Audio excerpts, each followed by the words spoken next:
আসসালামু আলাইকুম, সবাইকে শুভ সকাল জানিয়ে আরেকটি রান্না বান্নার নতুন ব্লগ শুরু করছি। কি কি রান্না করছি বা কি কি রান্না করব সেগুলো দেখতে হলে ফুল ভিডিওটার সঙ্গে থাকেন। সব কিছু মিলিয়ে হয়তো আজকের ব্লগটি আপনাদের ভালো লাগবে। প্রথমে আমি এই যে এখানে ভাজনাটা ভেজে নিলাম। ভাজনাটা তুলে নিয়ে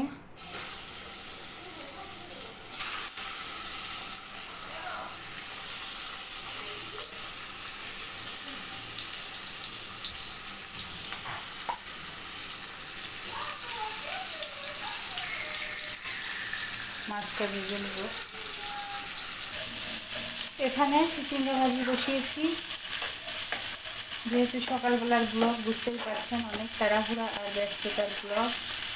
গ্যাস থাকে না, যত তাড়াতাড়ি রান্নাটা কমপ্লিট করে বের হতে পারি। ওদিকে সাহেবের আবার শরীর খারাপ, প্রচণ্ড জ্বর, আজ অফিসে যায় নাই।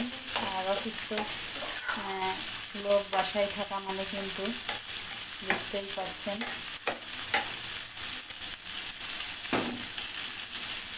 চিচিঙ্গাটা আমি বরাবরের মতোই ডিম দিয়ে ভাজি করবো। আর এখানে কিন্তু এই যে দেখেন, ইলিশ মাছটা আমার হয়ে গেছে,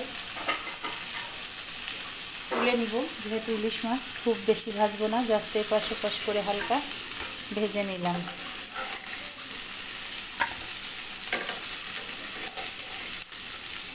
বিশেষ করে ইলিশ মাছটা একটু হালকা ভেজে রান্না করলে সেইটার টেস্ট বেশি ভালো আসে। মাছটা তুলে নিয়ে কড়াইয়ে দিয়ে দিছি আরও একটুখানি তেল। এখন দিয়ে দিব বেগুন, স্বাদ মতো লবণ, পরিমাণ মতো হলুদ আর হাফ চামচের মতো ধনিয়া গুঁড়া দিয়ে এখন আমি বেগুনটা ভালো করে কষিয়ে নেব। যেহেতু ইলিশ মাছ, এক্সট্রা কোনো ধরনের বাটা মশলা আজকে ব্যবহার করব না। আর একটা কথা, আমি কিন্তু এই মাছের ঝোলটা আলু বেগুন দিয়ে করব। আলুটা হচ্ছে আগেই আমি তেলে ভেজে রেখেছি। যেহেতু বেগুন আর আলু, বেগুনটা তো তাড়াতাড়ি সিদ্ধ হয়, আলু একটু সময় লাগে, সেই ক্ষেত্রে আলুটা আগে ভেজে রেখেছি। এই যে দেখেন, আলুটা আমি ভেজে রেখেছি। বেগুনটা কিছু সময় কষিয়ে নিয়ে দিয়ে দিলাম আলুটা দিয়ে নাড়াচাড়া দিয়ে এখন আমি অল্প পরিমাণে পানি দিয়ে দেব।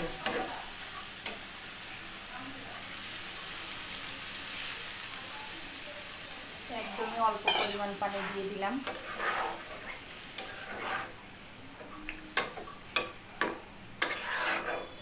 দুই তিন মিনিটের মতো ঢাকা দিয়ে পানিটা শুকিয়ে নিব। আর হচ্ছে আলু বেগুনটাও ততক্ষণে সিদ্ধ হয়ে, চিচিঙ্গা ভাজিটা কমপ্লিট হয়ে গেছে। এখন হচ্ছে দিয়ে দিব, এই যে দেখেন ডিম ভেজে রেখেছিলাম, পাশে হচ্ছে পেঁয়াজ আর রসুন, এগুলা দিয়ে নেড়ে চেড়ে নামিয়ে দিব। ডিমটা আসলে অনেকে আছে যে ভাজির সঙ্গেই দিয়ে দেয়, কিন্তু আমার কাছে মনে হয় যে ডিমের জন্য কেমন একটা উগ্র গন্ধ আসে, এই জন্য আমি লাস্টে দিই। আর হচ্ছে পেঁয়াজ রসুনটা আমি সবসময় যে কোনো ভাজির ক্ষেত্রেই এভাবে তুলে রাখি, লাস্টে দিয়ে নাড়াচাড়া করে নামিয়ে দিলে পেঁয়াজ রসুনের সুন্দর একটা গন্ধ থাকে, যেটা আমার খুবই ভালো লাগে।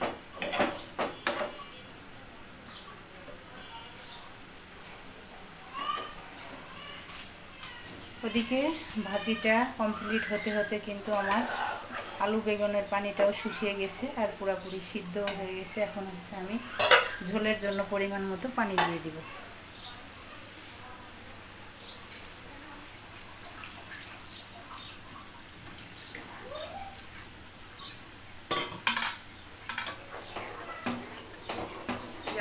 বেশি হয়ে গেল,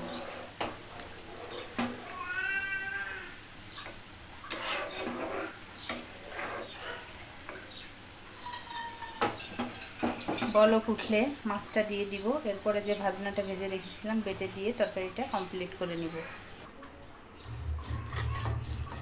ভাজনাটা বেটে নিচ্ছি এখন।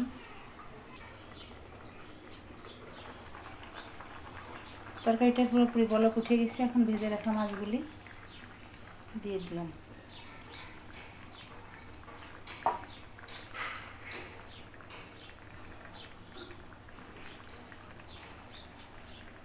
রান্নাটা শেষ হওয়ার আগেই কিন্তু চুলার গ্যাস অনেকটাই কমে গেছে।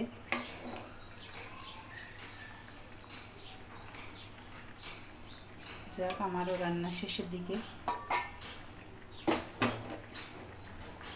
আবারও ঢেকে দিব। মাছটা দিয়েও 2 মিনিটের মতো ফুটিয়ে নিলাম। এখন এই যে ভেজে রাখা ভাজনাটা ভেজে নিয়েছি, এটা দিয়ে নেড়ে চেড়ে নামিয়ে দিব। বন্ধুরা, ইলিশ মাছ আলু বেগুন দিয়ে ঝোল আর চিচিঙ্গা ভাজি, আমার দুপুরকার মেনু কমপ্লিট হয়ে গেল। আজকের রান্না বান্না কেমন লাগলো আজকের ভিডিওটা? যদি ভালো লাগে অবশ্যই লাইক কমেন্ট শেয়ার দিয়ে পাশে থাকবেন। আর ইলিশ মাছ এভাবে আলু বেগুন দিয়ে কার কার পছন্দ অবশ্যই কমেন্ট করে জানাবেন। সবাই ভালো থাকবেন, সুস্থ থাকবেন।